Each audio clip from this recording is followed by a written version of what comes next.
방송에서 제공하는 투자 정보는 투자 판단에 대한 조언입니다. 방송에서 제공하는 주식의 가치, 가격 상승 및 가격 하락에 대해서는 방송사에서 보장하지 않습니다.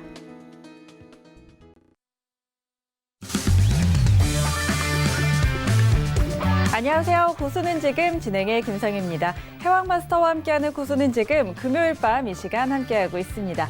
전일 뉴욕 증시는 일제히 하락 마감했습니다. ECB가 향후 부양책 도입을 시사했지만 공격적인 금리 인하 기대는 줄었습니다.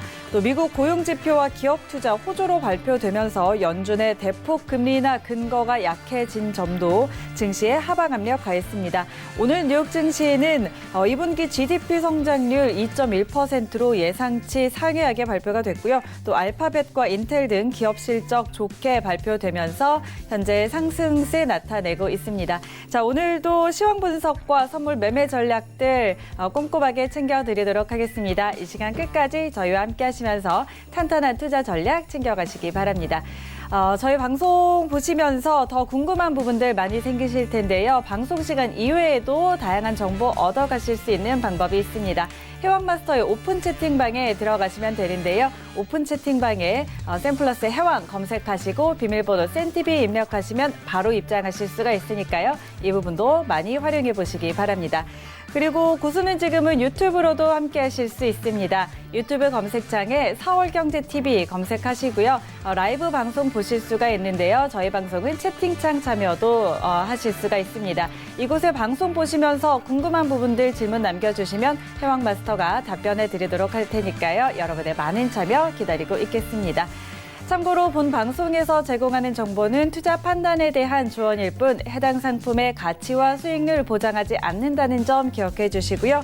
고수는 지금은 자본시장통합법 준수하고 있습니다. 1:1 투자 상담과 유사 수신행위 그리고 무인가 영업행위 등 모든 불법 사항들 엄중히 금지하고 있음을 알려드립니다.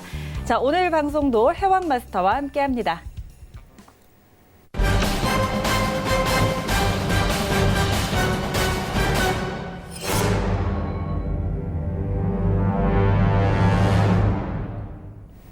네, 오늘도 해왕마스터 모셔보도록 하죠. 안녕하세요.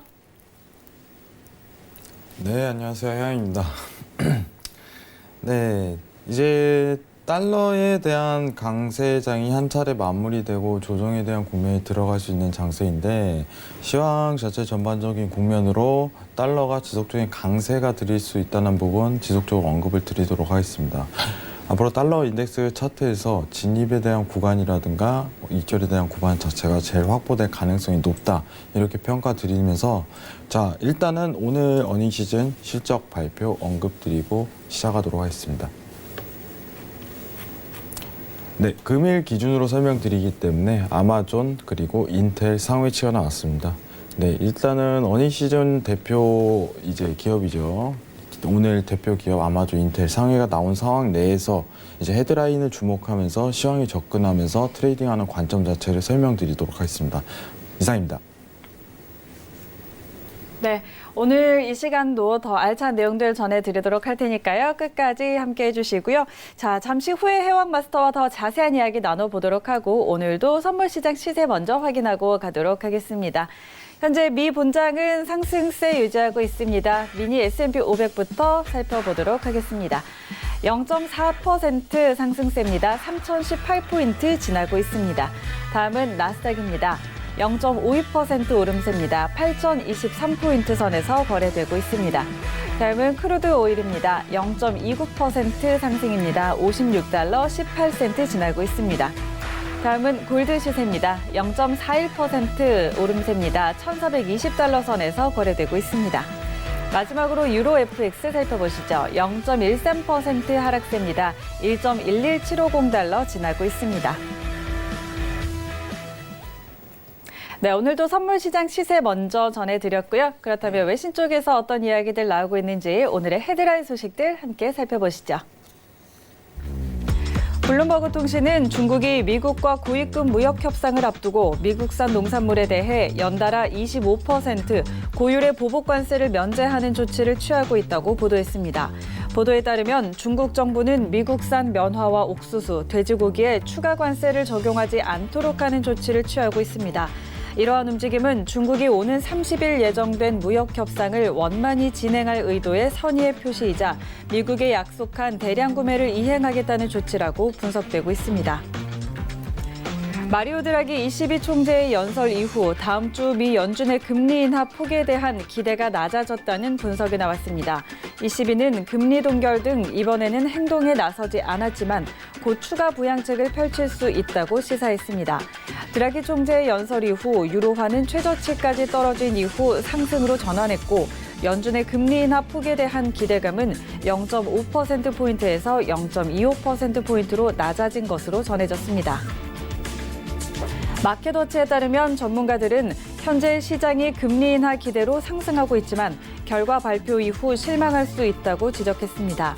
현재 선물 시장은 올해 2에서 3차례 금리 인하를 예상하고 있지만 이 3차례 금리 인하라면 그것은 경제가 예상보다 더욱 나빠졌다는 의미라며 연준은 그럴 필요가 없다고 설명했습니다.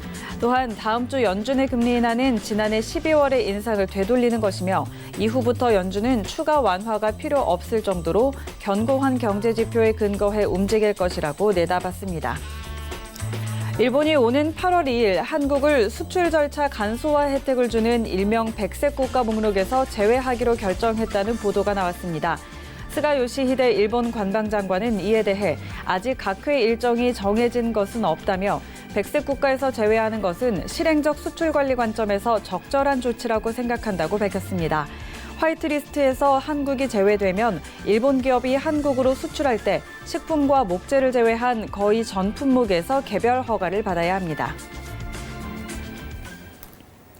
네, 오늘도 헤드라인 소식들 전해드렸습니다. 그럼 지금부터 해왕마스터와 함께 헤드라인 소식들 하나씩 더 자세하게 짚어보도록 하겠습니다.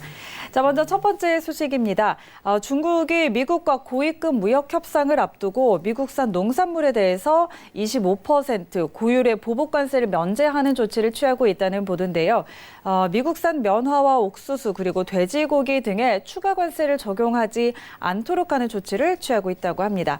자, 그런데 이러한 움직임이 이제 상하이에서 예정이 돼 있죠. 다음 주 30일에 미국과 중국의 고위급 무역 협상을 앞두고서 좀 선의의 표시를 하는 것이다. 그리고 미국이 약속했던 대량 구매를 이행하기 위한 노력을 보이는 것이다라는 분석이 나오고 있는데요. 자, 이 부분 어떻게 볼 수 있을까요? 네, 일단은 어떻게 보면은 베이징 무역 협상에 대한 대기하는 구간 내에서 보복관세를 면제하는 조치 자체는 굉장히 미 증시의 낙관적인 평가로 봐야 됩니다. 미 증시에. 이건 굉장히 좀 오늘 다소 중요한 뉴스라고 보고 있어요. 어떻게 보면은 추가적인 지속적인 상승 랠리를 뿜을 수 있는 장세가 이어질 것이다. 오늘 데일리만큼 이 부분은 좀 참고하셔야 되고. 네. 보복관세에 대한 면제 자체는 베이징 무역 협상에 대해서 어떻게 보면은 굉장한 기대감을 심어주는 뉴스라고 생각을 해요. 어떻게 보면 굉장히 잘 풀릴 가능성이 있겠구나. 그럼 다수의 투자자들이 보는 관점 자체는 어떻게 보면은 미 증시에서 추세적인 상승에 대한 랠리가 추가적으로 이어질 가능성이 굉장히 높다.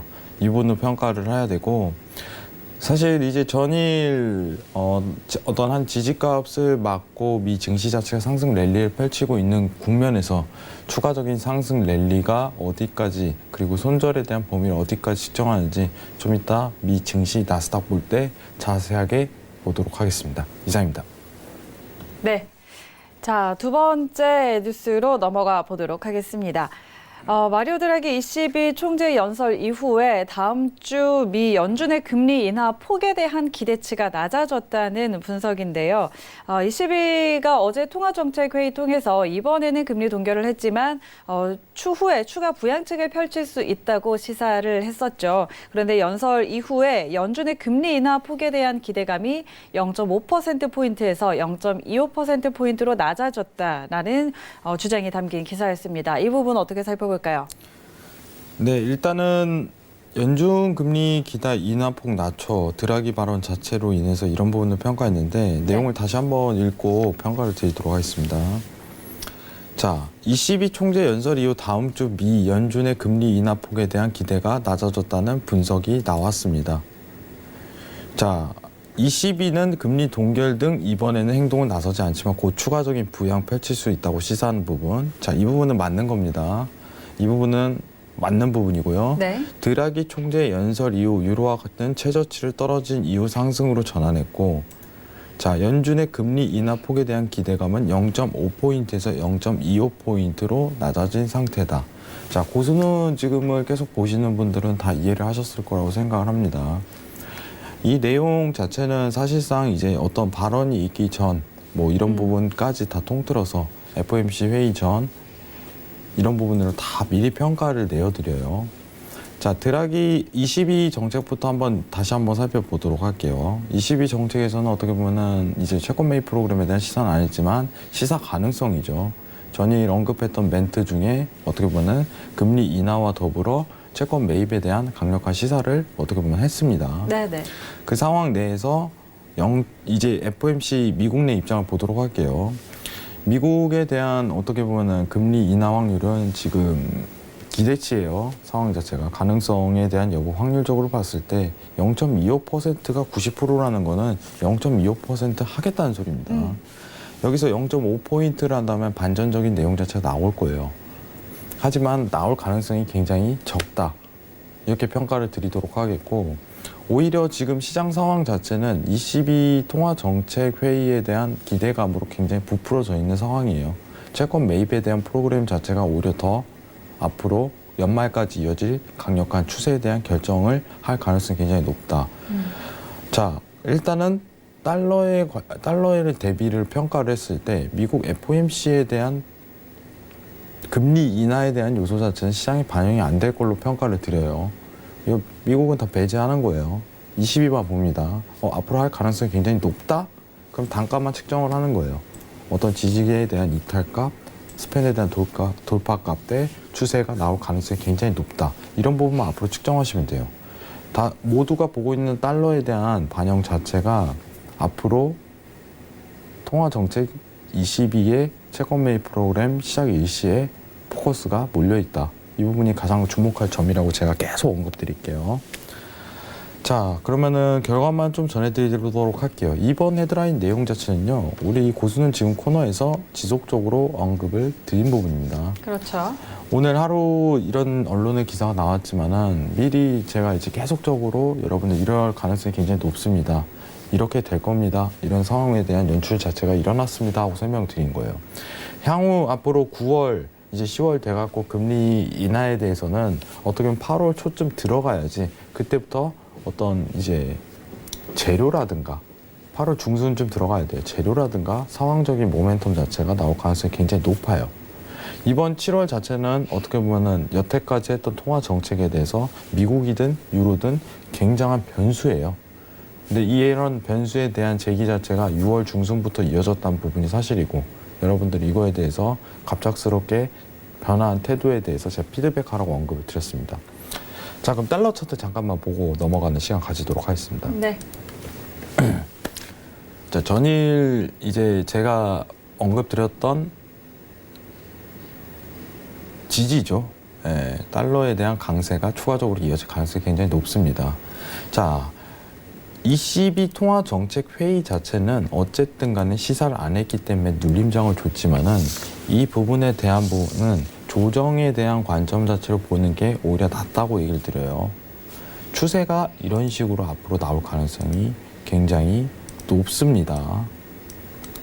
자, 일목균형표상 추세에 대한 완성형에 이르렀어요. 그래서 전일 제가 손절에 대한 위치값이죠.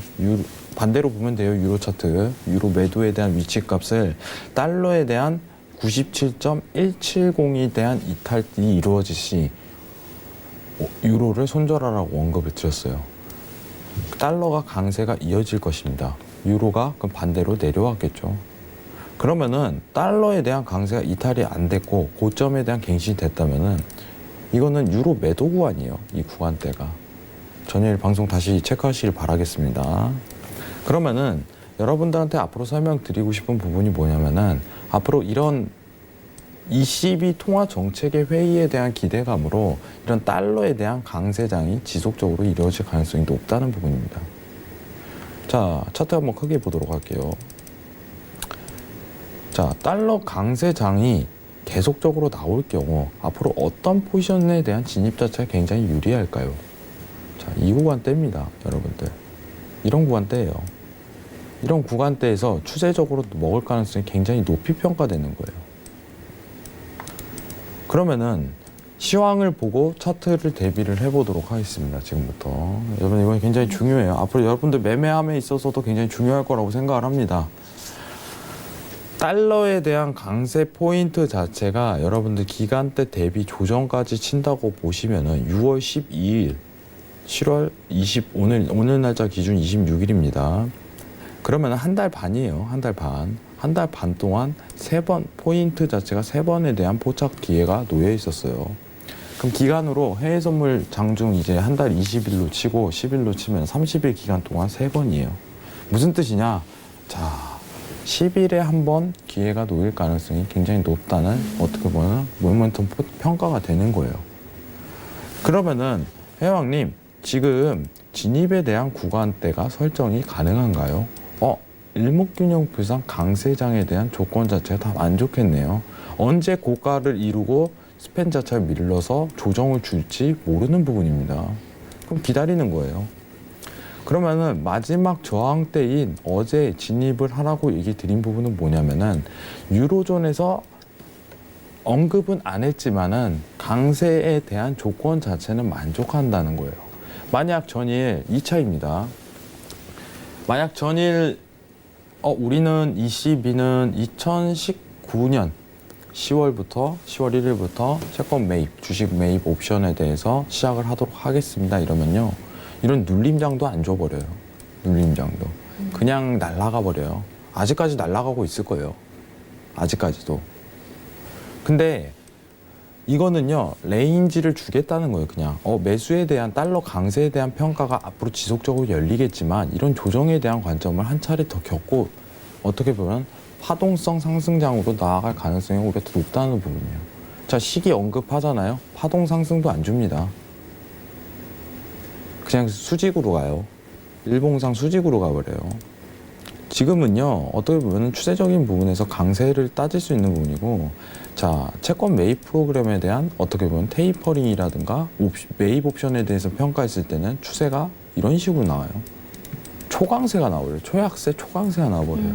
그러면은 지금 앞으로 여러분들이 파동에 대해서 좀 더 큰 손익비를 구하기 위해서는 스팬에 대한 돌파 여부만 잘 측정하면 되는 거예요. 그럼 진입에 대한 구간 자체가 하루에 한 달에 2-3차례밖에 안 나온다는 기준 근거가 나와버려요.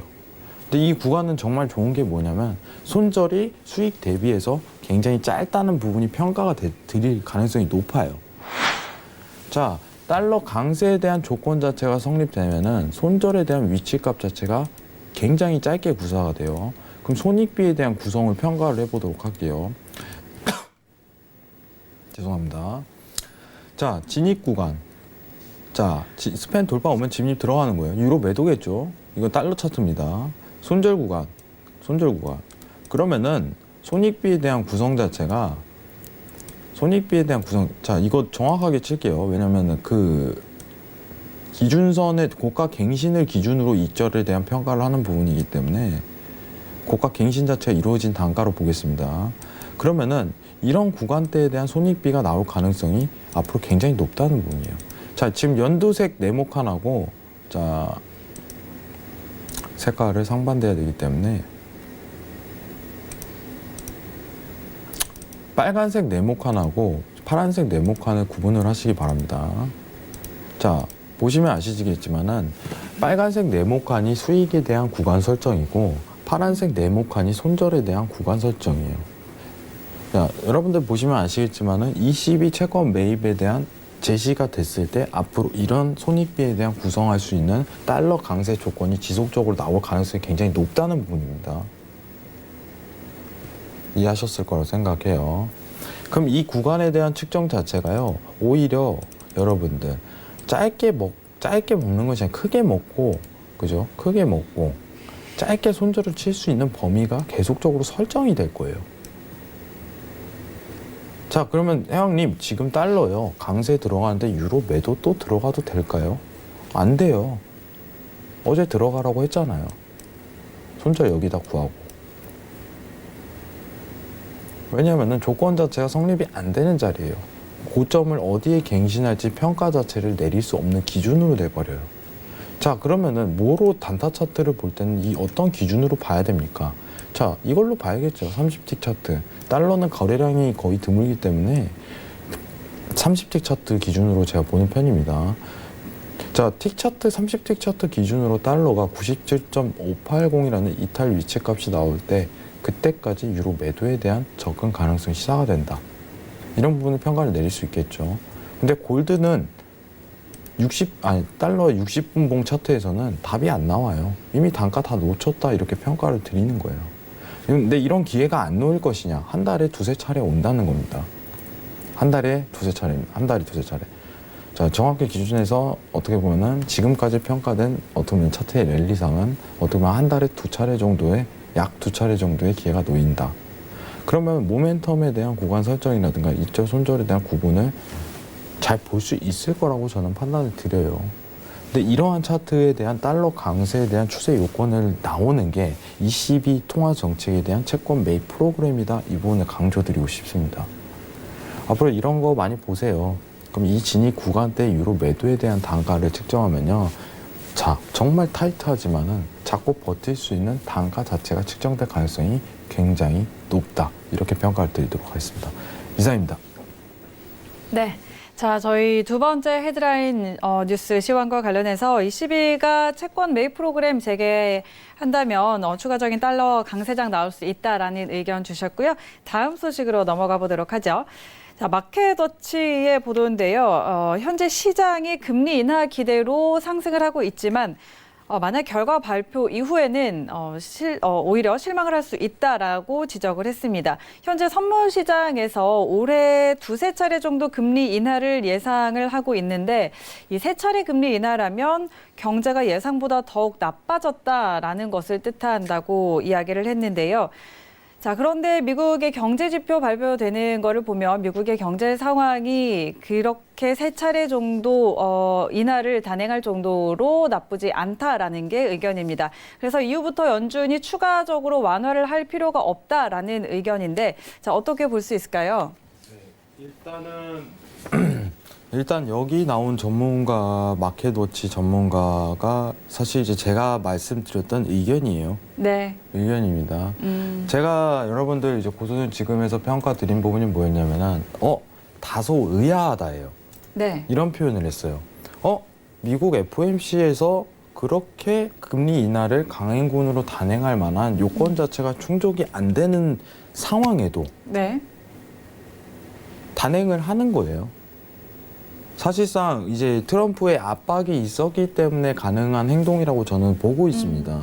7월에 나왔던 이제 물가 지수를 측정하더라도 물가 지수 나와버리니까 0.5포인트를 안 내린다는 명분 자체가 서버린 거예요. 네네. 미국 내에서는. 굉장히 중요한 거죠. 지금 시장은요, 어쨌든 간에 달러 금리, 미국 FOMC에 대한 금리 인하에 대한 시장 반영이 이루어지지 않아요. 전혀 이루어지지 않습니다. 왜냐면은 0.25포인트라는 기준 자체가 확실하게 드러나면요, 시장에 대한 반영 자체가 거의 이루어지지 않아요. 네. 근데 여기서 결과 발표 이후 실망할 수 있다고 지적했습니다. 근데 이 부분은 저는 아니라고 보고 있습니다. 자, 실망할 것도 없어요. 상황 자체가. 자, 금리 인하로 기대로 상승하고 있지만, 자, 증시에는 어떻게 보면 미중 무역에 대한 반영 자체가 더 이루어지는 게 사실적인 거고, 실제로 금리 인하를 하겠다고 원고에서 제출됐을 때 미 증시에 대한 상승폭은 굉장히 제한됐었어요. 네네. 달러에 대한 하락폭은 굉장했지만 어차피 반영 안 된 게 사실적으로 드러난 거고, 자, 결과 발표 이후 실망할 수도 있다. 자, 실망 안 합니다. 시장 다 반영된 거예요. 네. 자, 그리고 두 번째로 보면은 현재 선물 시장은 올해 두세 차례 금리 인하를 예상할 수 있지만 세 차례 금리를 인하하려면은 그것은 경제가 예상보다 더 나빠졌다는 의미인데, 경제 지표에서 어떻게 보면은 그럴 필요성이 없다고 드러났다고 얘기를 하고 있어요. 네네. 여기서 말하는 경제 지표는 어떻게 보면 인플레이션율이죠. 상황 자체가. 자, 인플레이션, 소비자 물가지수, 근원 소비자 물가지수가 2.1포인트가 나왔다는 근거가 펼쳐진 상황에서 판단을 해보겠습니다. 얘네가 유로존은 달라요. 유로존 최악이에요, 여러분들. 예. 얘네가 소비자 물가지수가 올랐는데 왜 이거를 강행군으로 들이미는 거야? 명분이 없는 거예요, 명분이. 자, 명분은 뭐로 따질 수 있겠어요? 미중무 여기서 이해했다. 명분이 약해요. 경제 지표가 명분이 확실합니다. 그래서 경제 지표를 체크하는 거예요, 여러분들. 경제 지표 악조건에 휩싸였다는 조건 자체가 나왔기 때문에 그거 자체에 대한 명분으로 금리 인하를 단행하는 게 원래 경제적인 논리죠. 그거를 주도하는 게 어떻게 보면은 각국 중앙은행들이죠. 네. 근데 명분이 없으니까 지금 금리 인하에 대한 부분도 조건을 충족하지 못한다고 설명하는 거예요. 그럼 앞으로 어떻게 되겠냐? 근원 소비자 물가지수에 엄청난 하락폭이 있지 않고 계속적으로 유지되면은 금리 인하라는 명분 자체도 굉장히 약해질 거예요. 네네. 단순히 트럼프가 압박하니까 금리를 인하하겠다 이거는 명분이 되지 않고 내세울 수도 없는 주제예요. 예시를 드리겠습니다. 자, 우리 FOMC는 트럼프가 압박하기 때문에 금리 인하를 하겠습니다. 이렇게 할 수가 없어요. 대외적으로도 그렇게 표현을 못 합니다. 명분이 없는 거예요. 그러면은 FOMC라는 중앙기관은요, 어떤 사유를 들이대야 돼요. 근데 지표가 안 나와버린다? 안 되는 거예요, 상황이. 자, 그럼 다른 말로 또 표현해 볼게요. 저희 FOMC는 미중 무역에서 유리한 조건을 취하기 위해서 금리를 인하하겠습니다. 말이 안 되는 거예요. 어떤 중앙은행이 우리가 관세에서 유리하게 이기기 위해서 금리를 인하하겠다고 표현을 합니까? 그런 나라는 없습니다. 그러면은 파월 의장은요, 제가 봤을 때 어떤 실익이라든가 명분을 찾는 사람이에요. 조건을 찾아야지. 명분이 있어야지 금리 인하를 하겠다는 그걸 내세운 사람이에요. 원고에서 보세요. 이번에 파월 의장 연설할 때 원고에서 양적 완화에 대해서 진행을 해야 될 가능성이 높다고 이렇게 평가를 냈는데도 불구하고 하지만 지표를 보고 가겠다. 지표 뜨니까 최악의 상황은 아닙니다. 하고서 0.25포인트로 가다를 잡은 거예요. 자, 그러면은 8월, 9월 어떻게 보면 근원 소비자 물가 지수가 다운그레이드 되는 현상 자체가 펼쳐지지 않는다면은 네. 25포인트를 또 내리겠다는 상황 자체가 지체될 가능성이 높아요. 그러면은 유로존에서는 채권 매입에 대해서 강행군으로 진행할 가능성이 높고 미국에서 연준에서 그렇게 되면은 달러가 초강세가 나올 가능성이 높은 거예요, 연말까지. 네네. 오히려 했던 말을 번복해 버렸는데. 그러면은 미국 FOMC에 대한 부분은 이 부분은 맞습니다. 앞으로 금리 인하에 대한 근거 자체를 경제 지표로 해서 나올 가능성이 굉장히 높아요. 여기서 말하는 경제 지표는 근원 소비자 물가 지수에 해당합니다. 이거에 대한 근거하로 금리를 한 차례 더 내리자, 올리자라는 평가 자체가 이루어질 가능성이 높다는 부분. 그리고 원래 금리 자체는요, 경제 원칙상 소비자 물가 지수보다 나쁘게 평가가 돼도 돼요. 그러면은 지금 이번 달 금리 인하를 하게 된다면 2에서 2.25% 된다는 건데, 일단은 한 차례 더 다운되면 1.75에서 2%까지 내릴 수 있다. 그러면은 어떻게 보면 근원 소비자 물가 지수 그대로 유지되면은 한 차례 정도는 더 인하할 수 있지만은 세 차례는 사실상 불확실성이 지금 너무 많다. 아직까지는. 추후에 계속적인 어떤 변화폭을 주시를 해야겠죠. 그거에 의해서 금리가 변동될 가능성이 높다. 이렇게 평가하는 게 더 나을 듯 합니다. 그러면은 9월에 FOMC 회의 자체는요, 일단은 금리요, 인하할 수 있어요. 조건 자체는 나와요. 소비자 물가 지수가 상승 랠리를 나왔지만 한 차례 0.1포인트 올랐지만은 더 내려가도 상관은 없는 거예요. 근데 그 다음은 어떻게 되겠어요? 그 다음은 안 되는 거예요. 지속적인 금리 인하에 대한 조건 자체가 수용이 안 되는데 뭐하러 내려요?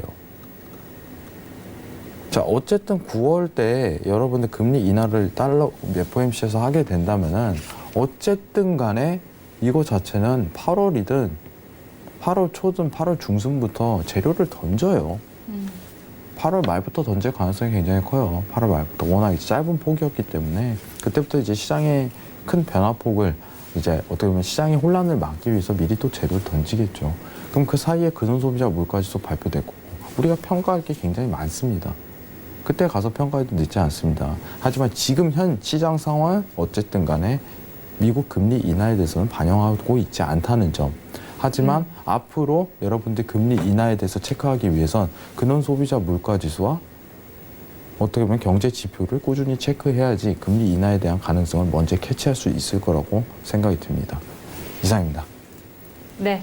자, 현재 미 연준의 25bp 인하는 사실 이미 기정사실화 되다시피 했기 때문에 이에 따라서 증시에 별다른 실망감을 주지는 않을 것이다. 그렇게 크게 반영되지 않을 것이다. 라고 이야기를 해주셨고요. 앞으로 금리 인하에 대한 부분을 체크해 보려면 근원 소비자 물가지수와 같은 경제 지표들 꾸준히 체크해 보라고 이야기를 해주셨습니다. 자, 마지막 기사 한번 살펴보도록 하죠. 일본이 다음 달 2일이죠. 8월 2일 한국을 수출 절차 간소화 혜택을 주는 백색 국가 목록에서 제외하기로 결정했다는 보도입니다. 자, 화이트리스트에서 한국이 제외된다면 일본 기업이 한국으로 수출을 할 때 식품이나 목재를 제외한 거의 모든 품목에서 개별적인 허가를 받아야 한다고 하는데요. 자, 일본의 이 백색 국가 목록에서 한국을 제외하는 거 이 부분 어떻게 이야기 나눠볼까요? 제가 미리 언급을 드렸다시피 제 네, 견해 자체는 증시에는 큰 영향 자체는 네. 없을 것이다 판단을 드리는데 자, 이제는 외교적인 부분에 대해서 좀 언급을 드리고 싶어요. 사실 이제 백색 국가라는 이런 절차 자체는 앞으로 단계적으로 한국에 대한 수출 압박을 하겠다는 시도 자체가 보이는 거죠. 그러면은 사실상 이 부분에 대한 거는 이제 외교적으로 지금 드러난 부분은 사실적으로 명분이 굉장히 부족한 일본의 행동이에요. 네. 수출에 대한 규제에 대한 명분 자체가 굉장히 약해요. 그리고 그것도 사실적으로 드러나지도 않은 부분이고 그러면은 그렇죠. 문제 자체가 굉장히 많은데 행보 자체가 앞으로 지속적으로 이렇게 나는 하겠다. 이 부분은 거의 이제 국제무역상 위반에 가깝다 이렇게 좀 평가를 드리고 싶어요. 사실상. 근데 오늘 이제 백색 국가 목록서 내달 2위 제외 이런 행태 자체가 지속적으로 나올 가능성이 굉장히 높아요. 네. 요새 보니까 이제 일본 기업에 대한 어떻게 보면은 불매 운동 자체가 굉장히 우리나라에서도 펼쳐졌어요. 네. 근데 이거 자체가 원만히 해결될 가능성은 굉장히 저는 낮다고 평가를 드려요. 원만히 해결돼. 근데 이게 정부에서는 계속적으로 해결책을 기업 쪽에서 제시를 하는 편입니다. 네. 그거를 굉장히 서포터를 해주고 있어요. 한국 정부 쪽에서는. 그렇기 때문에 증시에는 큰 악영향에 대한 부분은 해석하지 않아도 괜찮다. 하지만 이제 어떻게 보면 국제무역상 위반에 굉장히 가까운 행동 그리고 지속적인 수출에 대한 규제는 이어질 가능성이 높다. 이 부분만 좀 평가하시면 될 것 같고요. 이게 이제 계속적으로 이어지겠죠. 굉장히 화해가 쉽지가 않아요. 화해가. 왜냐면은 사실 이제 우리나라가 이제 외교적인 부분을 떠나서라도 어떻게 보면 역사적인 부분에서도 좀 사실적으로 드러나는 부분이 있기 때문에 이게 민족 감정을 좀 이어질 가능성이 굉장히 크기 때문에 파장이 더 커질 거예요. 조금 네. 어떻게 보면은 안타깝지만은 화해에 대한 장 자체는 일단은 배제하는 게 가장 이상적인 태도라고 보고 있습니다. 증시에는 영향을 끼치지 못할 것이다. 하지만 화해에 대한 부분보다는 지속적인 수출 압박에 대한 행태는 이어질 것이다. 이렇게 평가를 드리도록 하겠습니다. 이상입니다. 네.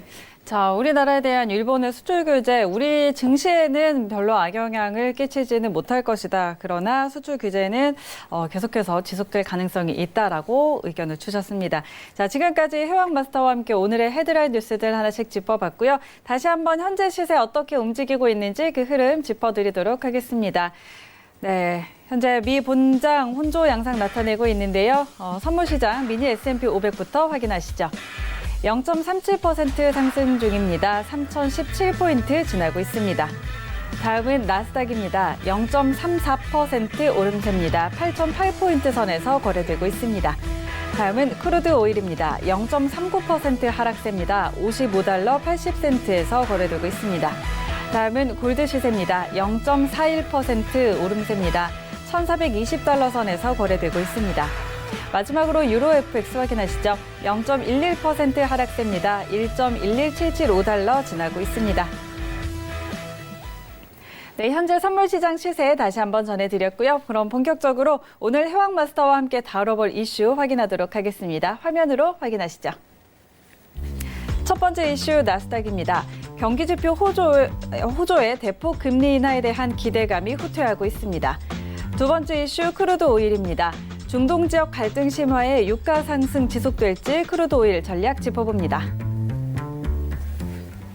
네, 오늘도 나스닥과 크루드 오일 함께 짚어보도록 하겠습니다. 먼저 나스닥부터 살펴볼 텐데요. 자, 내구재 수주와 실업보험 청구 건수 등 경기 지표가 호조로 발표가 되면서 연준의 대폭 금리 인하에 대한 기대감이 줄어들었습니다. 현재 구간 나스닥에 대해서 어떻게 대응해야 할지 오늘 해왕마스터의 업앤다운 들어보도록 하죠. 하나, 둘, 셋. 네, 오늘은 관망이군요. 오늘은 어떤 의견일까요? 자, 지금 차트에 대한 어떻게 보면 단타적인 시황을 보는 게 더 맞는 상황인 것 같아요. 네. 자, 지금 지지에 대한 이탈 구간 자체가 나왔으니까 매도에 대한 추세 접근 가능성이 굉장히 시사가 돼요, 사실. 매도에 대한 접근 가능성이 더 시사가 된다, 이 부분을 평가를 드리겠고, 지금 오늘 1번 헤드라인에서 이제 보복관세에 대한 면제 자체는 미 증시에 대한 추가 상승을 볼 수 있지만은 T차트에 대한 만족 자체가 이루어지지 않는 국면이에요. 저는 어려우면은 평가 자체를 내리지 않습니다. 이탈 자체가 이루어지는 상황 내에서 이제 추세죠. 추세가 이어지는 상황 내에서 스팬 자체 재돌파가 이루어진다면은 매수에 대한 포인트를 좀 지불 가능성이 굉장히 높았지만은 단가가 밀렸다는 거는 차트상 매도에 대한 추세 적응상 가능성을 시사하는데 단가적인 위치값 자체가 시황이라든가 어떻게 보면 60분봉 차트에서 추가적인 평가를 매수로 볼 수 있는 매도로 볼 수 있는 구간 자체가 확보되지 않을 가능성이 높다는 부분이에요.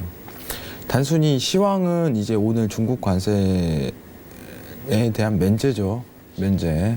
베이징 무역에 대한 어떻게 보면 화해의 장 시도 이런 식으로 해석을 할 수 있으면 미증시의 추가 상승 랠리로 볼 수 있는데 이제 어떻게 보면 전일 이어져 왔던 지지에 대한 이탈 관점 자체가 이어졌다 보니까 차트랑 같은 해석 자체가 안 돼요. 그러면은 오늘 금요일인데 여러분들 하루 쉽시다. 안 보입니다. 안 보이면은 하루 쉬면 됩니다. 이 부분만 좀 평가를 드리도록 할게요.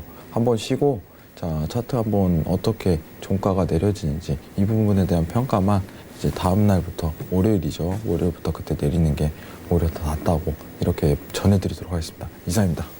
네. 자, 앞에서 전해드렸던 중국의 보복관세 면제와 같은 부분은 미증시의 상승세를 좀 줄 가능성이 있지만 현재 차트와 같은 해석이 좀 불가능하기 때문에 오늘은 관망하는 것이 좋겠다라는 의견을 주셨습니다. 이 부분 참고해 보시고요. 다음 크루드 오일로 한번 넘어가 보도록 하죠. 자, 미국과 영국 등 여러 국가들이 이란으로부터 호르무즈 해협의 상선 보호 방안 마련에 착수를 했는데요. 인도가 자국 상선 보호를 하기 위해서 호르무즈 해협에 군함 2척을 배치했다는 소식까지 전해졌습니다. 자, 중동의 긴장감이 지속되고 있는데 오늘 상황에서 크루드 오일 어떻게 대응해야 할지 전략 들어보도록 하죠. 업앤다운 들어볼까요? 하나, 둘, 셋. 자, 오늘 매수 들어두셨네요. 오늘 크루드 오일 어떤 전략일까요? 네, 일단은 저는 추가적인 하락에 대한 부분보다 추가적인 조정에 대한 관점으로 바라보는 게 맞다고 보고 있어요.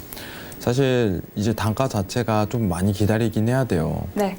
그래서 여러분들 지루하실 수 있을까봐 뭐 큰 언급에 대해서 좀 자제를 해야 될 것 같은데 제가 보는 어떻게 보면 기준 자체가 이탈 관점 자체가 성립해야지 매수에 대한 관점을 한 번 더 볼 수 있을 거라고 생각을 해요. 근데 지금 단가 자체가 이탈이 56.40으로 좀 측정되는 국면 자체는 지금 매도를 보기에도 어떻게 보면 한 차례 눌림장이 연출이 됐기 때문에 추가적으로 볼 수 없는 구간이고 그럼 매수를 보기에는 단가 자체가 오히려 좋지 않기 때문에 이 관점에 대한 이탈 관점이 있어야지 매수를 볼 수 있다는 부분이 평가가 돼요. 자, 전일 드렸던 뷰 자체는 이제 매도에 가깝죠. 매도에 굉장히 가까운데, 이제 어떻게 보면은 이 구간에 대한 이탈이었어요. 이탈 관점 자체로 이제 매도에 대한 접근 가능성을 틱 차트로 좀 표현을 했는데, 지금도 틱 차트상은 어떻게 보면 좋지가 않아요. 어떻게 매매를 하거나 매도를 하거나 매수를 하거나 이 뷰 자체가 측정이 안 돼요. 단가 자체가 굉장히 높죠. 이탈이 올라면은. 근데 저는 56.40이 이탈이 된다면 추가적인 상승에 대한 랠리는 이어질 가능성이 굉장히 높다. 이 부분을 평가 드리고자 매수에 대한 의견을 드렸고, 오늘 헤드라인에서 하나 언급은 하진 않았지만 이란이 미사일을 쐈어요. 네, 네. 미사일을 쏴갖고 아무래도 이제 미국과의 갈등에 어떻게 보면은 심화적인 태도가 이어질 가능성이 높다, 이런 부분인데, 지금 미사일 쏜 거 가지고 평가를 드리기가 굉장히 어려운 게, 미사일로 인해서 최근 있었던 이란의 화해의 장이 엎어지냐, 이런 부분을 좀 높이 평가를 해봐야 될 것 같아요. 자, 이란이 제스처를 최근에 취했습니다. 네. 우리 화해하자. 그럼 미국도 나오는 거야. 그래, 한번 잘 해보자. 이렇게 나왔는데 상황 자체가 이제 유가에 대한 하락에 대한 압박을 주는 상황이었죠. 압력을. 네. 자, 그렇기 때문에 지난 한 주 자체는 일단 매도에 대한 포커스를 들었는데, 지금은 어떻게 보면 큰 타이트 시황으로 매도에 대한 랠리 자체 지속적으로 펼치는 국면이에요. 뭐냐? 시황 기다린다는 거예요. 근데 미사일 쐈으니까 어쨌든 간에 저희가 봐야 되는 건 56.40에 대한 이탈에 대한 명분을 가지는 건 어쨌든 스팬에 대한 이탈과 동시지만은, 여러분들 보시면은 화해의 장이 엎어질 기회를 오늘 미사일로 제공을 했어요. 그러면 언급을 분명히 하겠죠. 그럼 조건에 대해서 평가를 드리겠습니다. 자, 화해에 대한 룰 자체가 최근 있었던 이 부분이 깨졌다. 이게 첫 번째 조건이고, 두 번째 조건 자체가 56.60에 대한 이탈 단가예요. 56.60에 대한. 이 두 가지가 평가가 돼야지, 이제는 저점을 평가하고 상승 랠리, 반등에 대한 구간이 확보될 가능성이 높다. 이렇게 보시는 게 오히려 더 낫다고 보고 있어요. 유가가 사실 굉장히 어려운 포인트예요. 이제 딱 두드러진 시황 자체도 없을 뿐더러, 네. 여기서 과연 어떻게 될까? 미국과 이란과 어떻게 미국 간의 관계가 어떤 국면으로 흘러갈까 하고서 대기하는 구간대이기 때문에, 이 부분에 대해서 오히려 대기하는 박스에 대한 장세 자체가 이어질 가능성이 당분간은 놓여요. 그럼 무슨 뜻이냐? 시황이 있어야지 추세적인 부분에 대해서 확실하게 매도를 볼 것인가 매수를 볼 것인가, 이게 결정된다는 거예요. 네. 유가가 지금 상황이 그래요. 그럼 굳이 그렇게 평가를 할 필요가 없겠죠. 박스 랠리 구간에서 어느 구간대에서 저점이 평가될지에 대해서 함부로 내리면 굉장히 힘들어져요. 근데 시황이 없는 만큼 56.60에 대한 이탈값은 또 단기적으로 추가 상승 랠리를 줄 수 있을 뿐더러, 이란에 대한 어떻게 미국에 대한 화해 제스처 자체가 부러지는 시황까지 접해진다면은 저점에 대해서 평가될 가능성이 굉장히 높아요. 그럼 우리는 뭐예요? 뉴스를 보고 기다려봐야겠죠. 유가를 평가하시는 분들은 앞으로 이란하고 미국에 대한 뉴스를 지속적으로 꼭 체크를 하시길 바라겠습니다. 이상입니다. 네. 자, 오늘 크루드 오일은 매수 의견 주셨는데요. 56.60짜리 이탈하면 매수 가능하다라고 언급을 해주셨으니까 이 부분 참고하시면 좋을 것 같습니다. 자, 다음은 지금까지 해왕마스터와 함께 오늘의 이슈와 전략 한번 짚어봤고요. 다음은 저희가 해외 전문가들의 분석들 짚어드리고 있는데요. 오늘 장에서 꼭 살펴봐야 할 외인의 뷰 오늘 짚어드리도록 하겠습니다. 먼저 화면으로 확인하시죠. 오늘 외인의 뷰는 골드 매매 전략입니다. 자, 오늘도 골드 매매 전략 준비해 주셨는데요. 오늘은 어떤 전략들 함께 살펴볼까요? 네, 일단은 골드에 대한 지지대 이탈이 나온 다음부터 추가적인 지속적인 하락에 대한 전략 자체를 좀 표현을 드렸어요. 자, 그러면은 다시 한번 CG 한번 보고 가시죠. 자, 보시면은 지지대 이탈에 대한 구간이 오고 헤드앤숄더에 대한 결과가 적용될 것이다, 이런 부분을 평가드리고, 마디가 기준까지 하락에 대한 포인트 자체가 잡힐 것이다, 이 부분에 대한 설명했습니다. 자, 그러면은 이제 차트로 이동을 해보도록 하겠습니다. 네. 자, 지금 보는 익절에 대한 기준치, 매도에 대한 평가 자체가 단기 고점이 형성될 수 있을 가능성이 지금 인근대라고 높이 평가드려요. 자, 그러면은 외인의 뷰에서 단가 자체를 평가한다면 현재값 매도, 그리고 손절에 대한 50틱 구분, 익절에 대한 기준치 자체는 여러분들 거의 이제 350틱에 대한 평가 자체가 이루어지겠네요. 손절과 익절에 대한 어떻게 보면 손익이 구성되는 단가 그리고 이 기준대를 지지로 봤기 때문에 자 지지에 대한 헤드앤숄더 결과가 적용된 위치 매도 그러면은 단가 자체랑 손절 자체가 정확히 책정될 거라고 보고 있습니다. 만약에 오늘 매도에 대한 추세가 나오면은 지지에 대한 자리 자체가 정확히 쓰는 거예요. 난 이게 이탈될 때까지 지속적으로 매도에 대한 포지션을 보유하겠다. 이렇게 평가를 하시는 게 가장 좋을 것 같아요. 그럼 지금 1420에 대한 매도값 그리고 손절에 대한 부분은 1425, 익절에 대한 기준 자체는 1385 이런 부분으로 좀 평가를 하시는 게 낫다고 보고 있습니다. 이상입니다.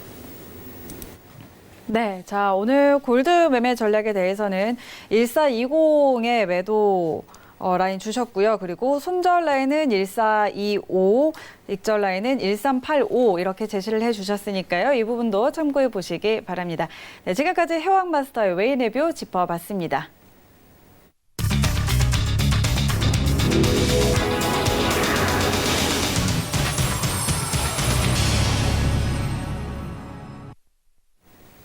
네, 현재 시각 11시 44분 지나고 있습니다. 자, 현재 시세 어떻게 움직이고 있는지 다시 한번 선물시장 시세 점검해 드리도록 하겠습니다. 자, 현재 미 본장은 혼조 양상 보이고 있고요. 미니 S&P 500부터 확인하시죠. 0.32% 상승 중입니다. 3016포인트 지나고 있습니다. 다음은 나스닥입니다. 0.24% 오름세입니다. 8001포인트 선에서 거래되고 있습니다. 다음은 크루드 오일입니다. 0.25% 하락세입니다. 55달러 88센트에 거래되고 있습니다. 다음은 골드 시세입니다. 0.39% 오름세입니다. 1420달러 선에서 거래되고 있습니다. 마지막으로 유로 FX입니다. 0.13% 하락세입니다. 1.11745달러 지내고 있습니다. 네, 현재 선물 시장 시세 다시 한번 확인하고 돌아왔습니다. 자, 현재 좀 오늘 지금 선물 시장 살펴보고 왔는데 현재 좀 더 살펴볼 부분이 있을까요? 네, 일단은 추가적으로 볼 부분은 네. 제가 다 설명을 드린 것 같고 그 이외의 관점에 대해서는 관망을 하시는 게 좋을 것 같아요. 달러에 대한 강세 포지션이 몇 차례 더 놓일 거라고 보기 때문에 네. 어떻게 보시면은 그 부분에 좀 포커스를 맞춰주시고요. 제가 최근에 이제 잠을 많이 못 잤어요. 왜 그런지 네. 모르겠는데 시장이 걱정돼서 그런가 잠도 못 자고. 자 어떻게 보면은 수출 규제에 대해 걱정이 앞서는지. 나라 걱정에. 네, 정말 나라 걱정에 네. 잠을 제가 못 잡니다. 앞으로 지속될 것 같은데 네. 오늘 제가 어떻게 보면 목소리 톤도 낮고 이제 안색이 좀 좋지 않아도 여러분들 좀 양해 좀 바라도록 하겠습니다. 좀 안 좋긴 하죠. 맞나요? 잘 못 느꼈는데요, 저는 사실.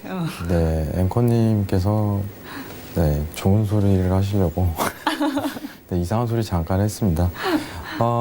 앞으로 이제 여러분들이 굉장히 주목해야 될 부분에 대해서 지속적으로 좀 설명을 드리는 편이에요. 네. 이제 통화 정책에서 봐야 되는 부분, 그리고 베이징 협상을 앞두고 미증시를 볼 때에 대한 관점, 어떤 부분을 포커스를 맞춰야 되는지, 유가를 볼 땐 어떤 포커스를 맞춰야 되는지. 자, 이런 부분이 앞으로 굉장히 중요해질 거예요. 네. 여러분들에게 있어서. 어쩌면 단기적인 랠리가 나올 수 있는 시황인지 아니면 지속적인 추세가 나올 수 있는 시황인지는 어떻게 보면 이벤트성이라든가 이런 게 굉장히 강해요. 만약에 예시로 들면 화웨이 사건이라든가 이런 엄청난 비슷한 국면의 압박을 미중 무역이 어떻게 보면 한 차례 부러지는 형태가 이루어진다면 엄청난 미증시에 대한 조정 자체가 이루어지는 거고, 최근 있었던 유가 내에서 다시 한번 미국과 이란이 화해하지 않고 야 그냥 너네 싸우자, 나는 너네 제재할란다, 이 마인드 가버리면 유가 다시 상승하는 추세가 세게 나오는 거예요. 네. 시장에 대한 변화 자체를 시황으로 체크를 하면서 자 이게 추세가 나올 만한 상황인지 여건인지에 대한 판단 여부를 내리시는 게 오히려 더 좋다고 보고 있어요. 네. 가장 안정적으로 수익을 꾸릴 수 있는 부분은 달러라고 보이기 때문에 한 번 더 체크를 해보시는 게 좋다고 보고 있습니다. 여러분들 앞으로 꼭 시황을 하루하루 체크를 하는 시간을 가지셨으면 좋겠습니다. 이상입니다. 네. 자, 오늘도 이렇게 많은 이야기들 전해주셨습니다. 오늘 이 시간도 해왕 마스터와 인사 나눠보도록 하겠습니다. 오늘 말씀 고맙습니다. 자, 오늘 저희가 준비한 소식은 여기까지인데요. 참고로 본 방송에서 제공하는 정보는 투자 판단에 대한 조언일 뿐 해당 상품의 가치와 수익률 보장하지 않는다는 점 기억해 주시고요. 고수는 지금 자본시장통합법 준수하고 있습니다. 1:1 투자 상담과 유사 수신행위, 무인가 영업행위 등 모든 불법 사항들 엄중하게 금지하고 있음을 알려드립니다. 오늘 저희가 준비한 내용은 여기까지고요. 저희는 다음 주 월요일 11시에 다시 찾아오도록 하겠습니다. 오늘도 함께해 주신 시청자 여러분 고맙습니다.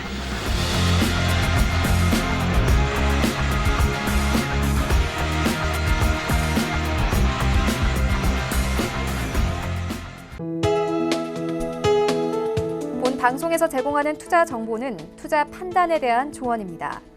방송에서 제공하는 주식의 가치, 가격 상승 및 가격 하락에 대해서는 방송사에서 보장하지 않습니다.